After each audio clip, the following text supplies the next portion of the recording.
Bonjour les incarnés, je suis le devin chinois blanc, bienvenue dans l'unité énergétique de l'humanité.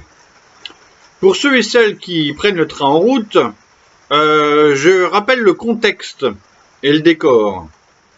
Nous sommes à peu près 7 ou 8 milliards d'humains vivants aujourd'hui, incarnés dans 64 énergies, décrites dans un livre sacré chinois qui s'appelle le Yijing Yiqing.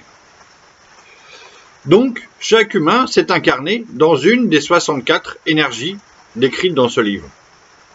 Et moi, médium du Yiqing, je devine un peu qui vit dans quelle énergie. Voilà.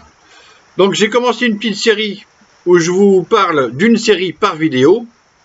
Aujourd'hui, je vais vous parler de l'énergie 20, regardez.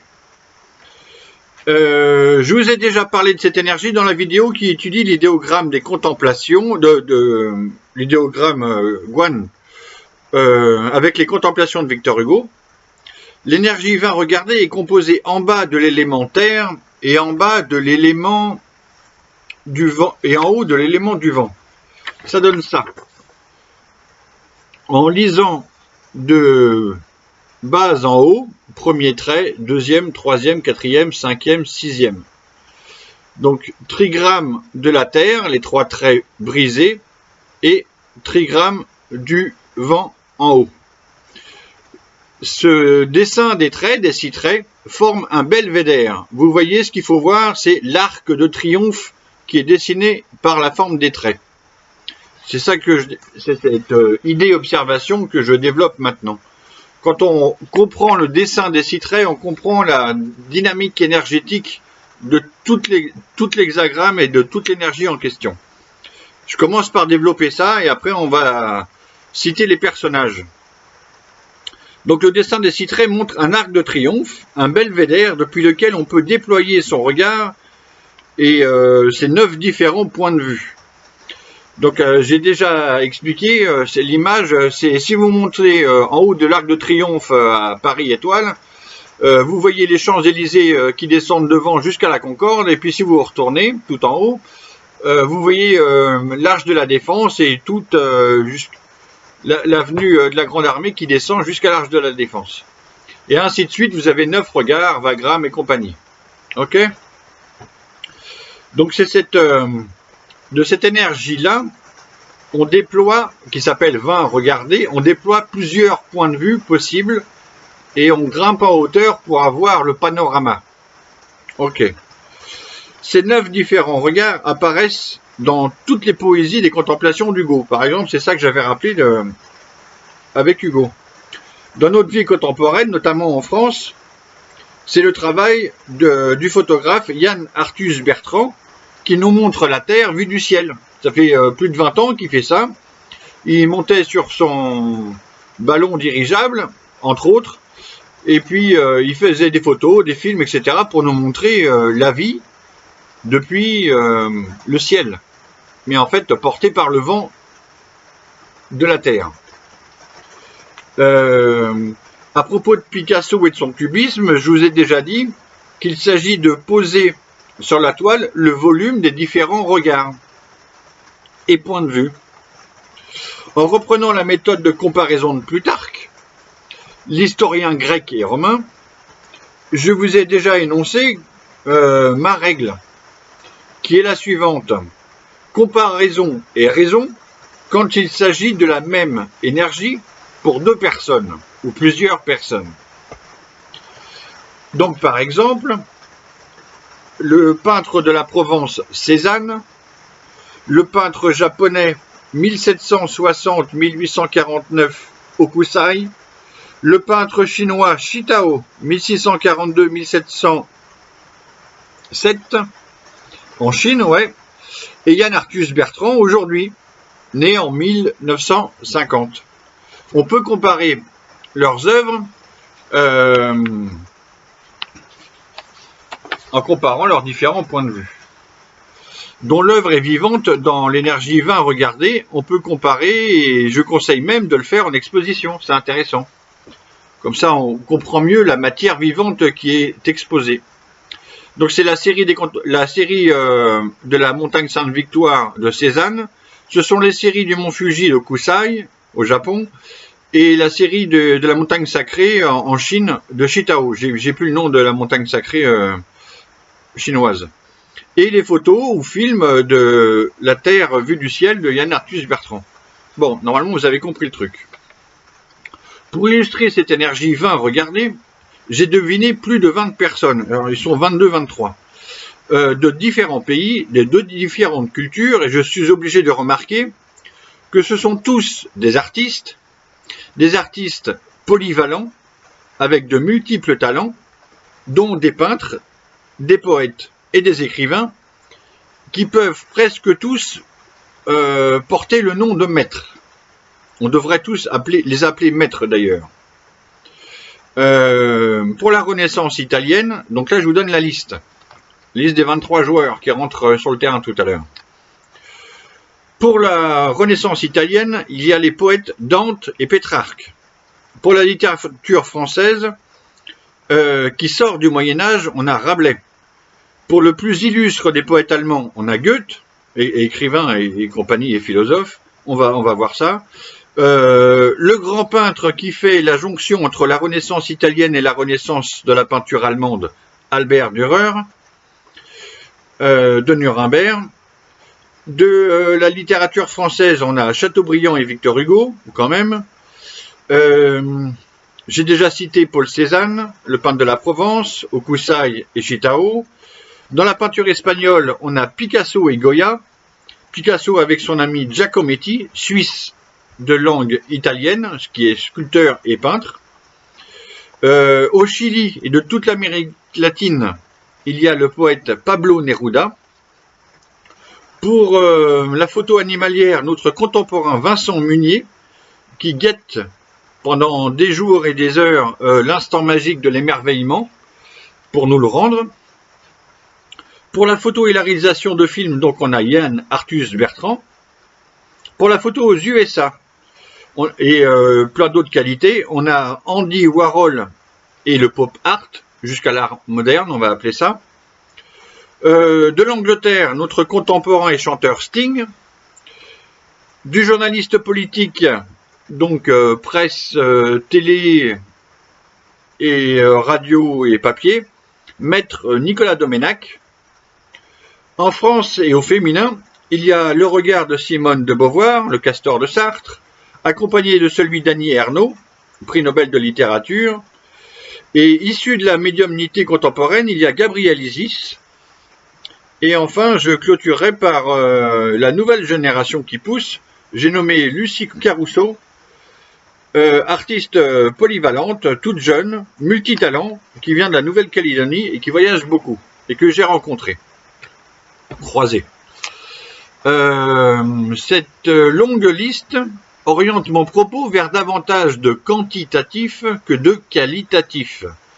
Je reviendrai certainement sur d'autres vidéos sur certains personnages de cette liste, comme Cézanne. Je ferai probablement une vidéo rien que sur Cézanne, une vidéo plus qualitative. Mais là, je me suis intéressé davantage au qualitatif. Je ne suis pas entré dans les ressemblances physiques, mais bon, on fera ça une autre fois. J'ai relevé donc plusieurs thématiques récurrentes dans ces 23 personnalités, et récurrentes et communes entre ces différentes personnalités. Ils sont tous artistes. Nous sommes donc dans un profil naturellement artistique. Artistes polyvalents et multitalents. C'est intéressant. On peut les appeler maîtres. Ce sont tous des voyageurs, à leur manière. Humanistes, très important. Portraits et portraitistes, c'est ce qui se dégage en point commun. Inspiratrices, il y a beaucoup d'inspiratrices, alors je ne les ai pas toutes relevées, mais il y en a des très connues. Ils ont l'exil très souvent en commun. La politique est récurrente très souvent aussi. Et alors soit on dirait que dans leur vie, dans un rôle politique, soit un rôle politique dans leur œuvre. Il y a les deux. Et enfin, ils ont presque tous la qualité de visionnaire. Voilà. Donc je vais relever ça au fur et à mesure. On commence par Dante. J'ai à peu près fait chronologiquement. Donc on repart de la Renaissance italienne. Dante Alighieri, qui est né à Florence en 1265 et qui est mort à Ravenne en 1321.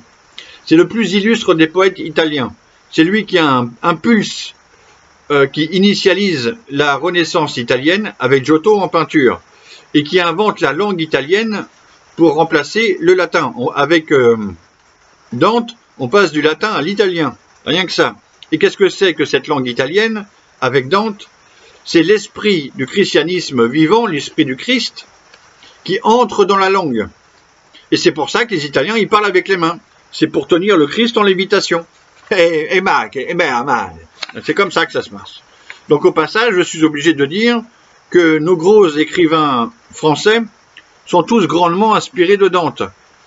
Chateaubriand et Hugo, Balzac et Zola, et même s'il n'y a pas toute la Renaissance italienne, il n'y a pas Proust non plus, hein, il y a une certaine logique. Héritage.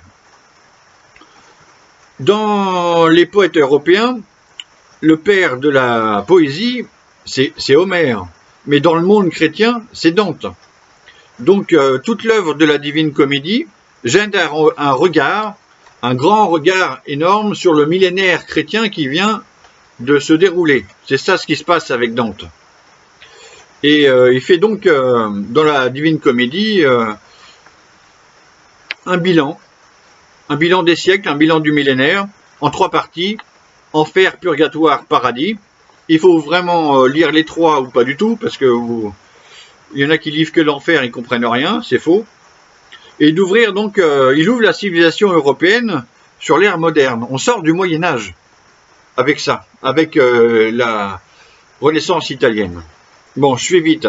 Donc Dante est un géant, un visionnaire, un poète, un écrivain, philosophe, essayiste, engagé dans des rôles politiques les plus importants de son époque, tant avec les autres hommes politiques qu'avec l'Église et les papes. Donc il est même condamné et exilé, perpétuel, à vie, et s'il le rattrape, il le brûle vif. Ok, donc ça rigole pas trop. Donc beaucoup de voyages, des condamnations, un exil forcé perpétuel, et il s'est donc exilé sur d'autres royautés, parce qu'à ce moment-là, l'Italie n'est pas encore unifiée complètement. Il s'exile à Ravenne pour mourir au calme quelques années plus tard. On sait que son inspiratrice tout en haut du paradis, c'est Béatrice. Ok, tout en haut du paradis de la Divine Comédie, il y a Béatrice, au sommet.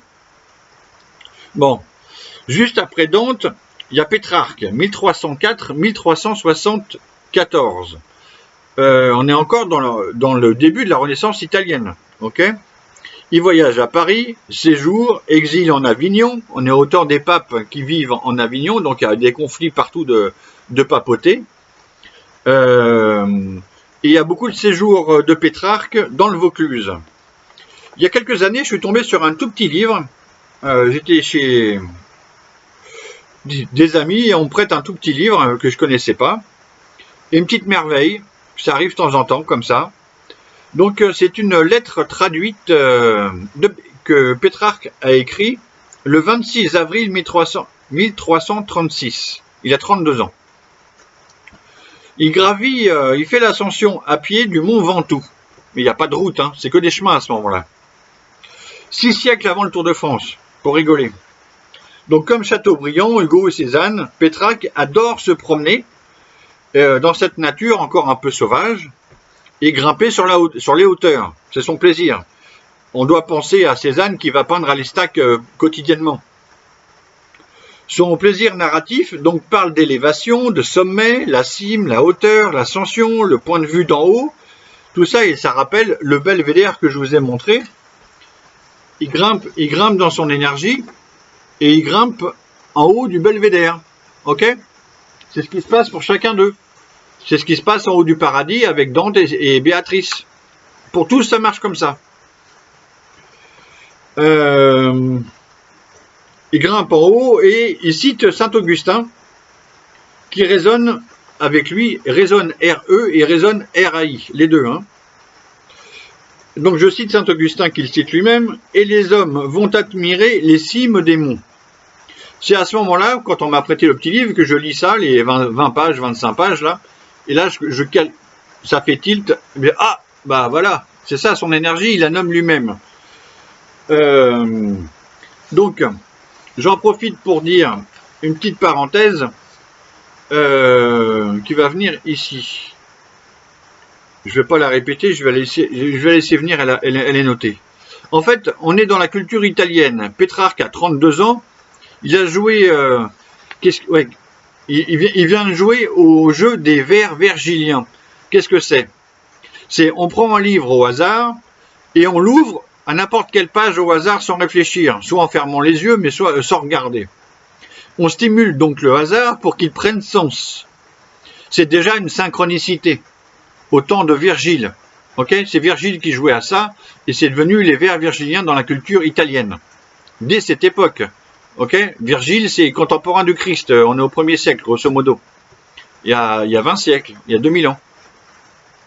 Donc Pétrarque ouvre un livre de saint Augustin, père de l'Église, et tombe sur la phrase « Et les hommes vont admirer les cimes des monts ». Qu'est-ce à dire? Un instant, c'est un instant de miroir magique. Pétrarque se voit dedans.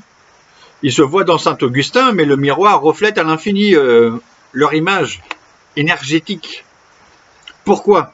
Comment est-ce possible? L'hypothèse, c'est qu'ils vivent tous les deux dans la même énergie à ce moment-là. Bon, j'ai lu à peu près tout saint Augustin, La Cité de Dieu et les Confessions, il y a dans les années 90. À ce moment-là, je n'avais pas encore ouvert le Viking. Et je ne suis pas retourné, c'est comme... Virgile et saint Augustin, à mon avis, j'ai émis l'hypothèse qu'ils vivent aussi dans cette énergie 20 regardez. Mais j'ai pas fait le travail pour aller confirmer, parce qu'il y avait d'autres choses à faire. Je peux pas, j'en ai élucidé plus de 400, plus de 500 même, mais je suis pas revenu sur, j'avais pas envie de revenir dans le christianisme à ce moment-là, donc je suis pas allé confirmer saint Augustin. Et Virgile que j'adore particulièrement quand même, et saint Augustin qui est le père des pères de l'Église, c'est un gros morceau. Hein. Donc Pétrarque écrit alors dans sa lettre, « Alors, satisfait jusqu'à l'ivresse de la vue de cette montagne, je tournais les yeux de l'âme vers moi-même. » Il y a des yeux partout, ok? Son regard multifonction. Pétrarque regarde sa vie et regarde la vie. C'est exactement ce que fait Cézanne quand il peint la respiration de la montagne Sainte-Victoire, depuis son belvédère de l'Estaque, avec ou sans le grand pin au milieu. Ok. Pétrarque a souvent voyagé en Italie et en France, il a fui la peste de 1361 et s'est exilé dans le Vaucluse. On sait que sa grande inspiratrice a été Laure. Alors j'ouvre ici une toute petite parenthèse. J'étais à l'écoute des différents caractères européens. Je voulais faire mon travail culturel de l'Europe pendant longtemps. Et j'ai remarqué que certaines des 64 énergies parlent parfois d'une certaine mentalité dominante dans un pays. Donc j'ai déjà dit ça pour la France, en parlant de l'hexagramme 54 mariage de la cadette, qu'avec Molière il y a quelque chose de très français. Et j'ai souligné que c'est la même chose avec Shakespeare dans l'hexagramme 7 armée. C'est quelque chose de très britannique, très anglais. Et il se trouve que c'est intuitif. Là, je vous donne mon intuition. Hein. Il se passe la même chose avec l'hexagramme 20. Regardez, si on additionne Dante, Pétrarque, Virgile et Saint-Augustin, c'est quand même... on est au cœur de la culture italienne. Et il y a quelque chose de très italien là-dedans, de l'identité italienne.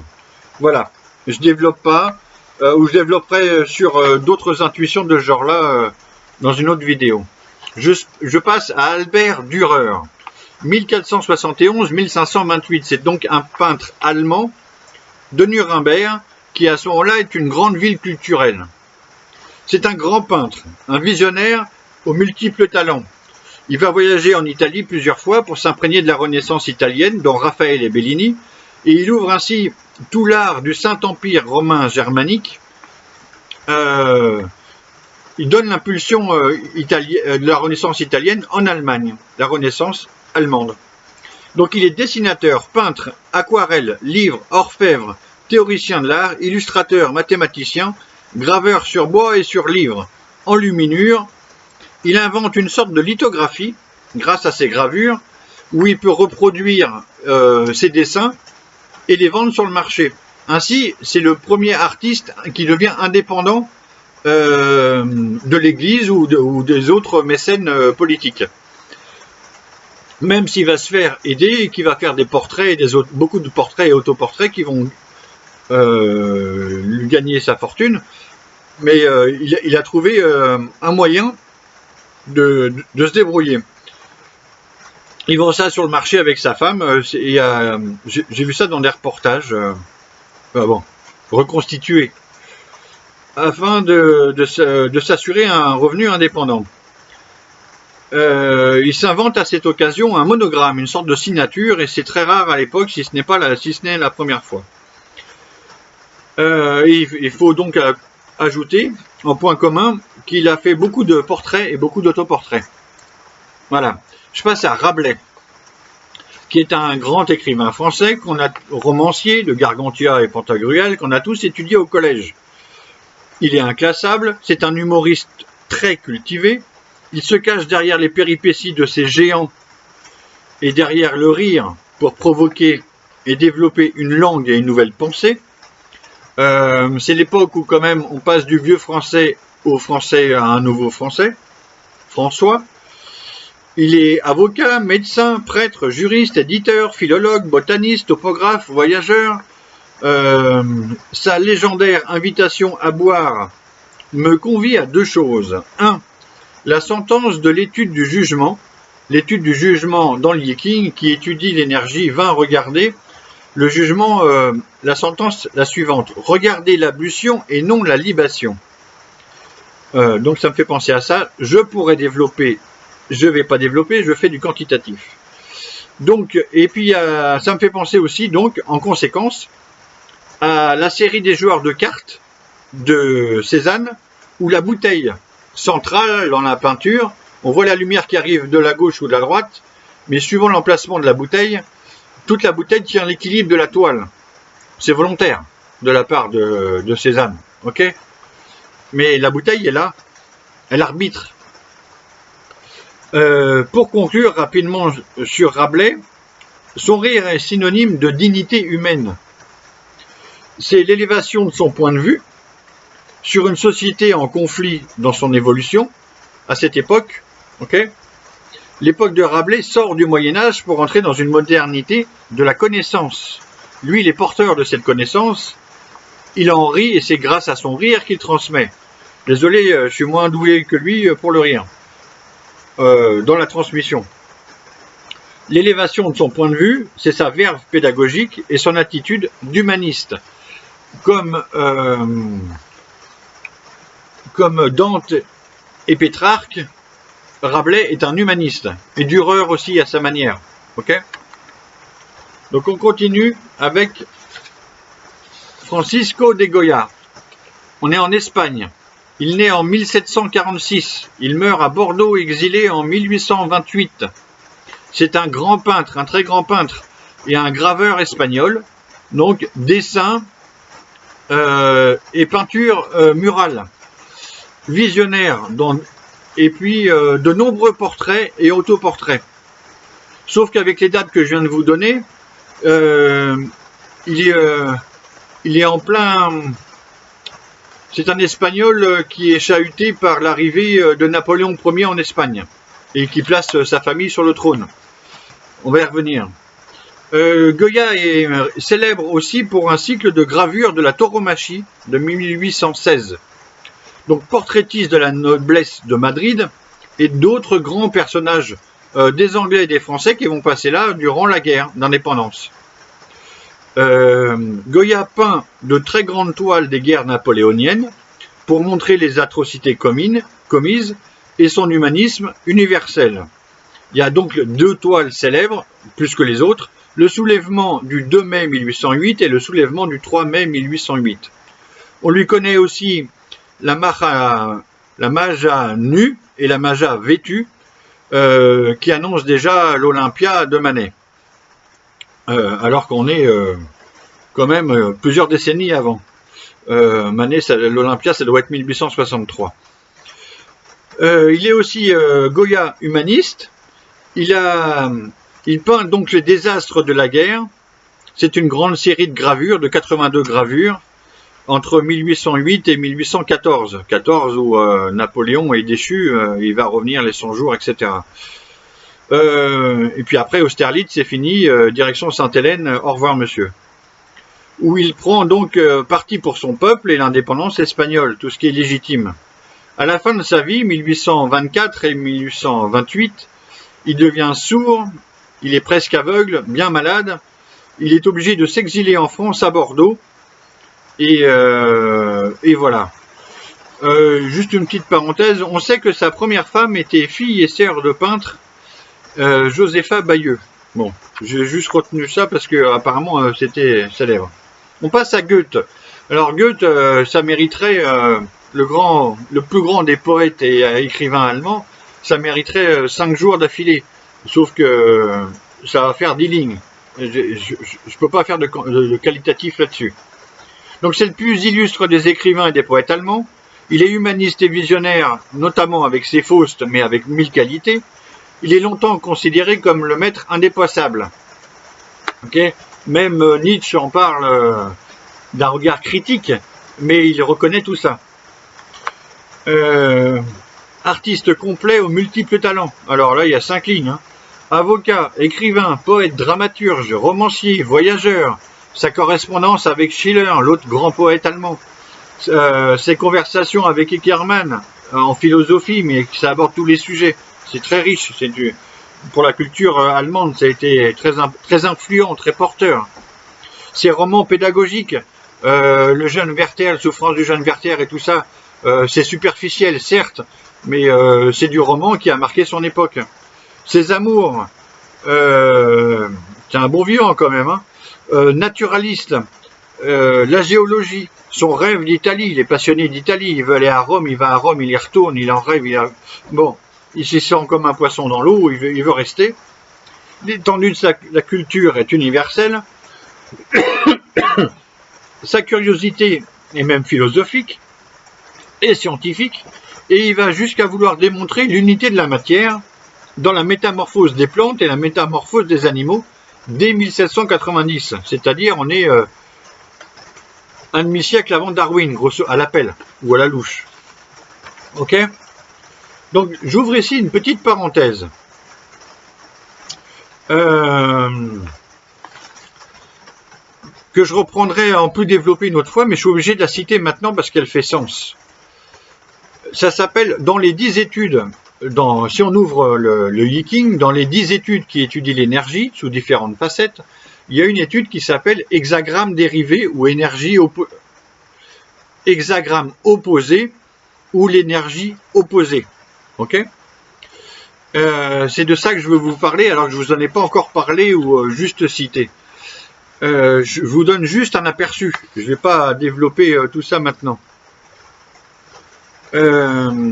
Puisque tout est vivant, puisque tout est énergie, quand chacune des 64 énergies a des amis, des ennemis, en termes énergétiques, une famille et une place dans une famille. Ok? Ici, l'énergie opposée de l'énergie 20, regardez, c'est dans la traduction rouge, ok? Déjà varié fort. C'est l'énergie 34 grandes forces. Or, l'énergie 34 grandes forces, c'est l'énergie de Napoléon Ier, sur laquelle je reviendrai forcément. Ça vaudra plusieurs vidéos. Sauf que Napoléon Ier a beaucoup compté dans la vie, donc on l'a vu, de Goya. Il est venu faire chier les Espagnols, d'où qu'il a éparpillé ses forces à gauche et à droite, donc il s'est fait avoir. Napoléon Ier a beaucoup compté dans la vie de Goethe, qui s'intéressait beaucoup à la culture française, ils sont contemporains, Et il a encore plus compté dans la vie de Chateaubriand, puisqu'ils se sont connus, appréciés dans un premier temps, et puis après, quand ils ont vraiment fait connaissance, ils se sont détestés, et chacun, en tant que contemporain, parce que chacun voulait raconter l'histoire et vivre l'histoire à sa manière. Et c'est ça qui se passe entre ces deux énergies 20 opposées à l'énergie 34. On lit ça dans cette rencontre des hommes, et c'est ce plan énergétique qui rejaillit. Ok, donc ça je le signale, et alors pour dire que j'ai même écrit un livre là-dessus, il y a plus d'une dizaine d'années, où j'ai fait la biographie de Napoléon Ier et la biographie aussi hexagrammique de Chateaubriand, pour montrer comment ces deux énergies s'opposent dans l'énergétique et dans les deux personnalités, dans le discours. Je vais revenir, il y a Chateaubriand sur la liste là. Chateaubriand était exilé une décennie à peu près à cause de Napoléon Ier. Et un des frères, voilà. Un des frères de Chateaubriand est mort sur l'échafaud. Donc ça rigolait pas trop. Donc d'ailleurs on passe à Chateaubriand tout de suite. Je finis là avec Goethe, ça pourrait durer trop longtemps. Donc je ferai probablement une autre vidéo sur Chateaubriand lui-même. Ici je fais court. Je rappelle des choses. Je rappelle simplement qu'il a incarné le romantisme, qu'il a écrit le génie du christianisme, les mémoires d'outre-tombe qui sont un monument de la littérature française, que j'ai épluché de long en large il y a plus de 10 ans.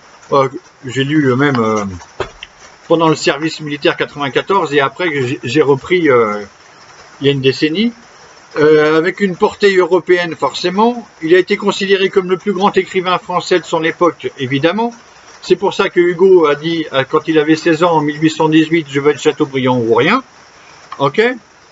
Donc selon les thématiques communes que je voulais développer aujourd'hui, dans cette énergie 20, regardez, Chateaubriand a joué un rôle politique important. Il a connu l'exil pendant la Révolution française et après napoléonienne. Un de ses frères est mort sur l'échafaud. Il s'est exilé presque une décennie, une année aux USA, qui sont peut-être pas encore les USA d'ailleurs, au départ de Saint-Malo. Je salue les Malouins, que j'adore. Il a vécu plusieurs années en Angleterre, à Bruxelles, en Belgique et à Jersey. Et on va se rendre compte en fait que cet itinéraire de Belgique-Jersey, Hugo va le reprendre pour lui pendant 20 ans jusqu'à Guernesey. Chateaubriand est rentré par Calais le 6 mai 1800 et il écrit « Aborder Calais avec le siècle », avec un nom d'emprunt quand même et de la grandeur au passage. Ce à quoi Hugo répond « Je naissais, ce siècle avait 2 ans ». Ok ? C'est pour faire le lien. Chateaubriand a hautement affirmé son héritage chrétien dans la littérature, et après la Révolution française, il s'est heurté à Napoléon Ier.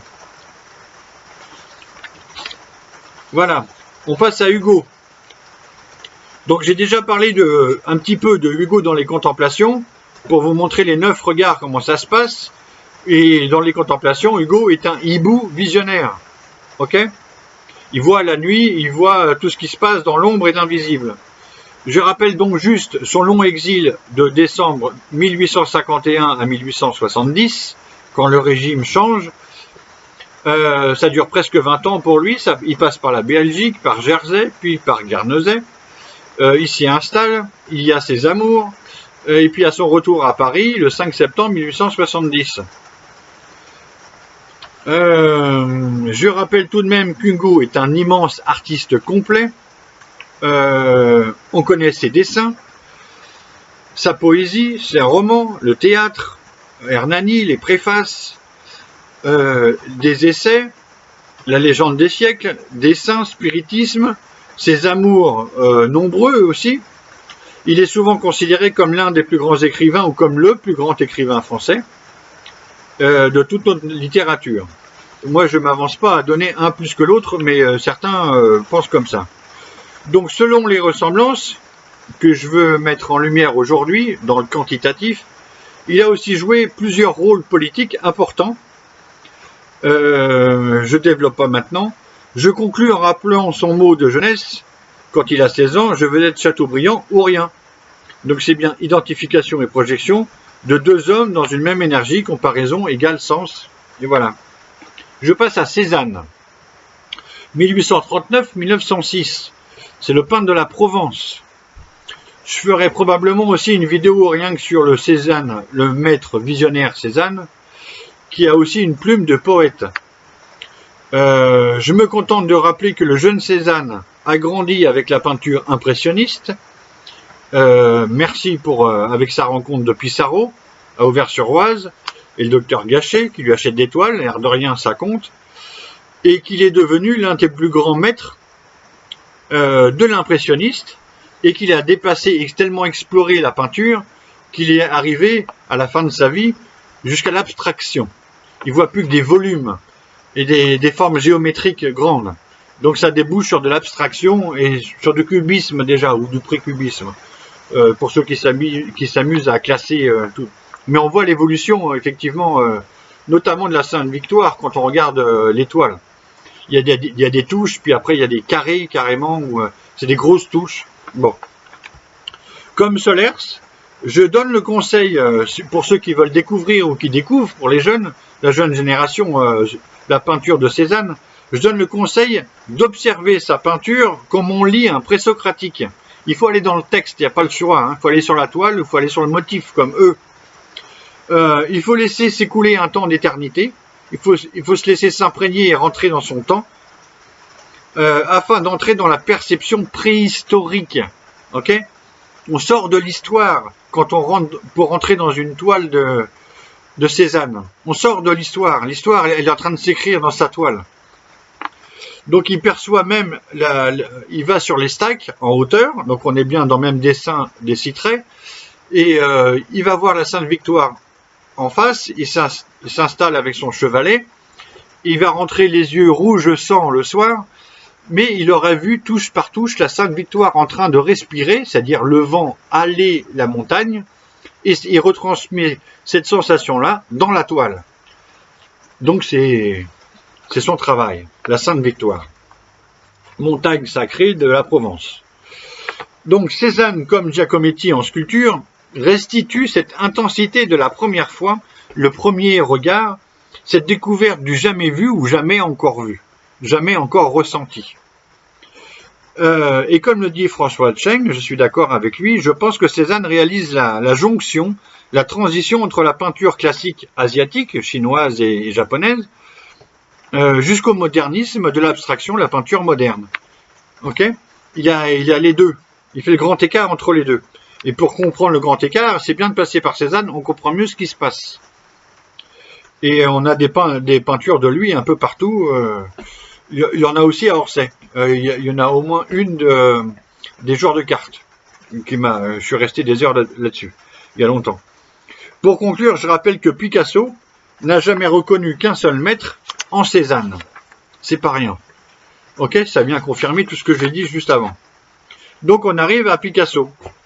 1881-1973. Pour beaucoup, Picasso est simplement le plus grand peintre du XXe siècle. Je suis pas mal de cet avis aussi. On sait qu'il commence à peindre comme un classique. Il y a des peintures, ses premières toiles, c'est un classique. Hein, je ne sais pas si c'est du réalisme ou de l'impressionnisme. Il y a un peu tout ça, mais il passe par toutes les étapes. Et il commence par la perception naturelle. Il peint ce qu'il voit. Et sur la toile, il y a la perception. Et après, il commence son exploration. Il est très jeune, il a déjà beaucoup de talent au moment de l'impressionnisme. 81, c'est pas la première vague, mais il baigne dedans quand même. Donc il explore la peinture, son exploration totale de la peinture, tout le XXe siècle. Oh, ok. Il passe par le cubisme des Demoiselles d'Avignon avec sa toile de 1907. Bon, je reprends pas tout ça. On comprend que Picasso vit dans l'énergie 20, regardez. On comprend que son cubisme est simplement le volume des différents regards qui sont apposés sur la surface. Et il les superpose et ça donne ce volume de regard. Ok ? Exactement comme dans l'étude de l'hexagramme 20, on multiplie les facettes, les regards pour toucher l'énergie. Et bien il le fait sur la toile, ça donne le cubisme. Ok ? C'est ça. Donc Picasso est l'exemple typique du génie qui sait tout faire. C'est complètement incroyable. Donc des dessins, de la sculpture, de la poterie, du collage. C'est un poète reconnu par les poètes de son temps, ok, par les plus grands de son temps. Hein. C'est un écrivain, il y a une œuvre d'écriture. C'est un visionnaire, parce que sa grande toile de Guernica de la guerre d'Espagne, il est exilé en France quand même pendant très longtemps. Il devient français, mais c'est un espagnol. Guernica, c'est 1937, c'est avant, il y a déjà le massacre de la guerre d'Espagne. Mais enfin bon, il sent tout ça, c'est un visionnaire. C'est un humanisme, ok. Il a connu de nombreux amours, on sait qu'il y a eu des périodes avec plusieurs femmes, et des périodes où on parle de son bleu et de son rose, etc., de couleurs aussi. Et en 55, je rappelle cette expérience que si la jeune génération m'écoute un peu, en 1955, il y a le réalisateur de cinéma, documentaire, Henri Clouzot, qui demande à Picasso s'il veut bien être filmé pendant qu'il réalise quelques toiles. Donc ils mettent un procédé au point, ça s'appelle le mystère Picasso, et on voit Picasso en train de réaliser des toiles. Donc on voit son geste de peintre, sa pensée, son imaginaire, sa construction, déconstruction, reconstruction, on voit tout ça, c'est magnifique, c'est sublime, c'est génial. Okay, on voit son génie en train de créer. Donc l'idée est majestueuse, au moins des images qui servent à quelque chose. Voilà. On passe à Alberto Giacometti, 1901-1966. Il est très ami avec Picasso. Okay, ils sont en exil en France ensemble. Sauf que Giacometti va rester à Paris.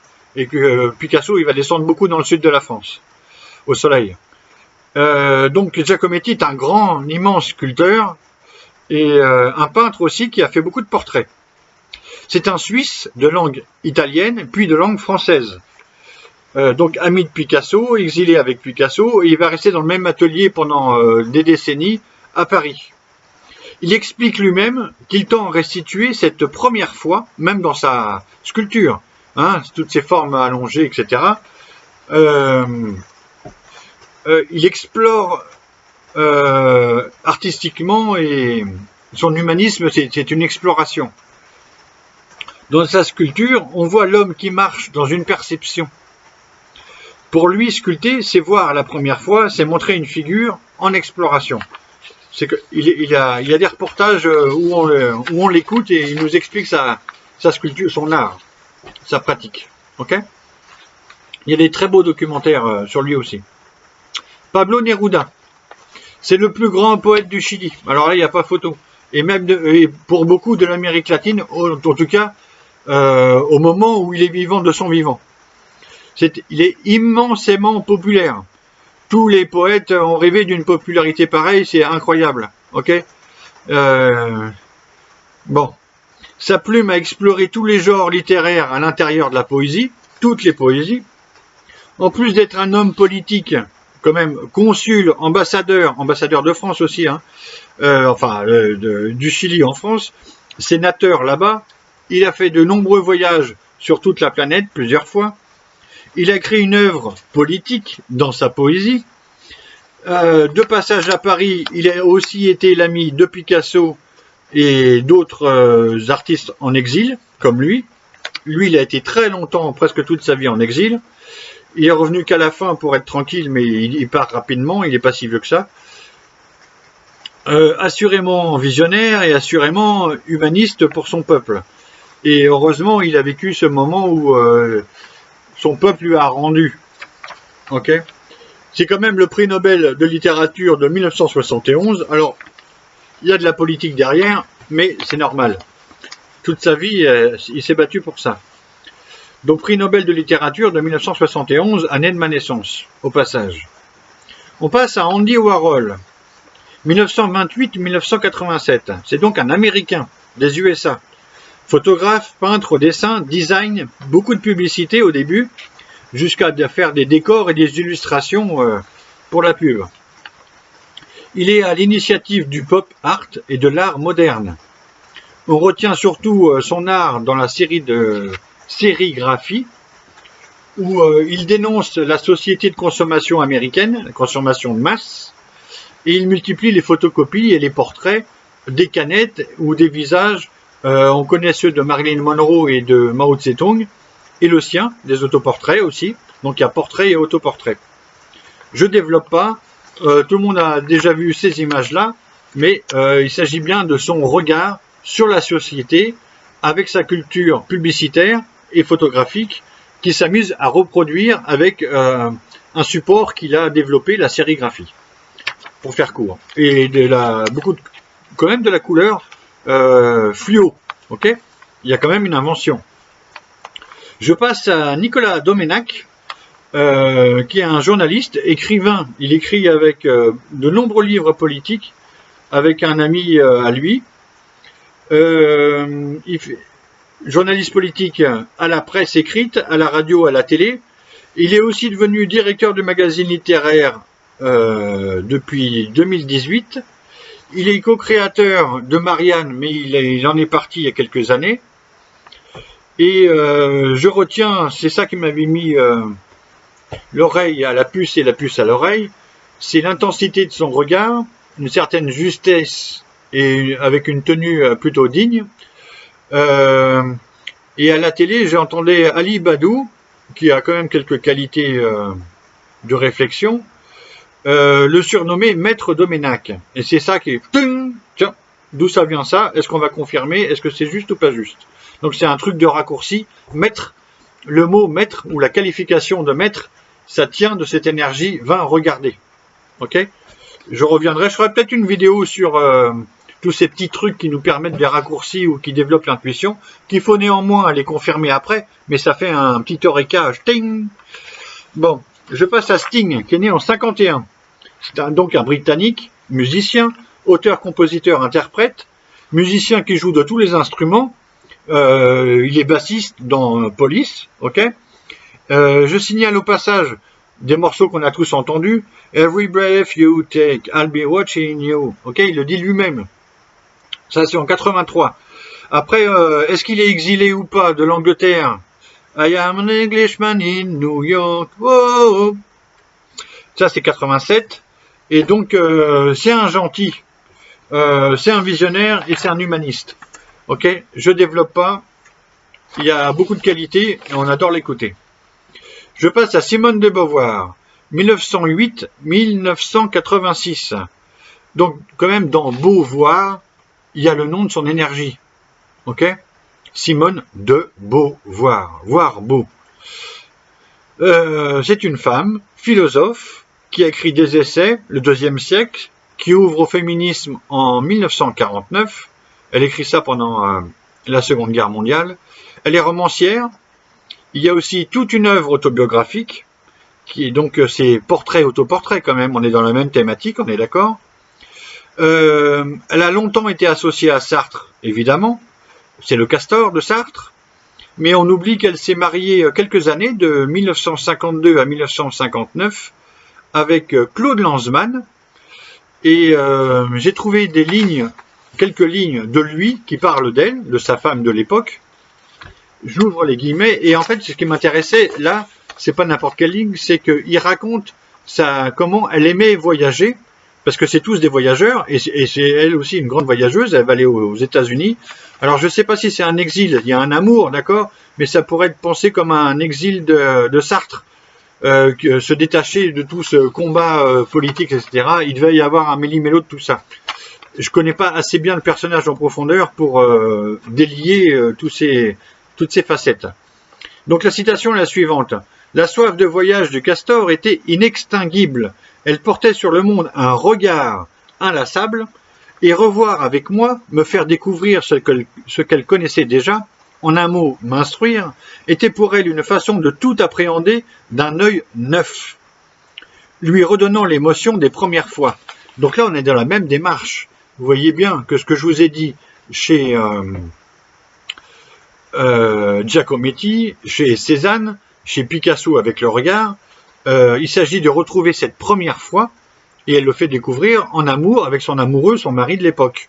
Ok, donc c'est ça, le voyage, mais le regard et le regard dans le voyage. Bon. Annie Ernaux est née en 1940. Elle a eu le prix Nobel de littérature il y a 2 ans, en 2022.